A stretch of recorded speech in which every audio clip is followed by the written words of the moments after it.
இதுதான் இங்க பிரச்சனையே. இந்த பிரச்சனை வந்து யாருக்குமே புரிய மாட்டேங்குது.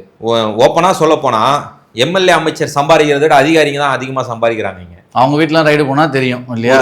சென்னை சுத்தி வந்து ஒரு 200 ஆய்வாளர்கள் இருக்கிறாங்க, துப்புரவு ஆய்வாளர்கள்.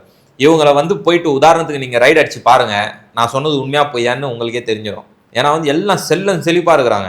இவங்களுக்கு வந்து வருமானம்ன்றது இதுல மூலியமா மட்டும் தான் வருமா, இல்லாட்டி வேற என்ன சோர்ஸ்ல இவங்க சம்பாதிக்கிறாங்க? நம்மளுக்கு நல்ல ஃபேமஸான ஹோட்டல் வச்சே நான் பதில் சொல்றேன்.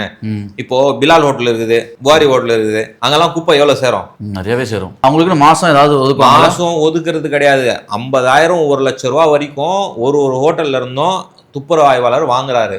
ஓகே. ஆனா ஆக்சுவலா வந்து பாத்தீங்கன்னா கவர்மெண்ட் குப்பை அள்ளக்கூடாது இல்லையா? அவங்க தான் எடுத்து போய் டிஸ்போஸ் பண்ணணும் ரூல் படி. ஹோட்டல்களில் வந்து பிரைவேட் வெண்டார்ஸ் இருக்கிறாங்க, அவங்கள வச்சு தான் குப்பை எடுக்கணும். இவங்க வந்து அன்டைமில் குப்பை எடுக்கிறதுக்கு மாதம் 50,000 1 லட்ச ரூபா வரைக்கும் இவங்க வாங்கிக்கிறாங்க வெறும் ஒரு ஹோட்டலில். இந்த மாதிரி வந்து எல்லா ஹோட்டல்கள்லையும் காசு வாங்காமல் இவங்க வேலை செய்கிறதே கிடையாது. அவருக்கு என்ன ராஜ மரியாதை தெரியுமா? துப்புரவு ஆய்வாளர்களுக்கு சிஏ ஃபோன் பண்ணுறேன், சிஏ அனுப்புனாருன்னு சொன்னால் புகாரியும் இருக்கட்டும், பிலாலாக இருக்கட்டும், எந்த ஹோட்டலாக வேணாலும் இருக்கட்டும், அவர் கேட்ட சாப்பாடு கொடுத்து அனுப்புவாங்க. இப்போ அரசியல்வாதிங்க கட்டிங் ரவுடி மாமூல் எல்லாம் போயிடுச்சு. இப்போ இவங்களுக்கு வந்து கொடுத்து தான் வியாபாரம் பண்ணுன்ற கட்டாயத்துக்கு இவங்க எடுத்துன்னு வந்துட்டாங்க.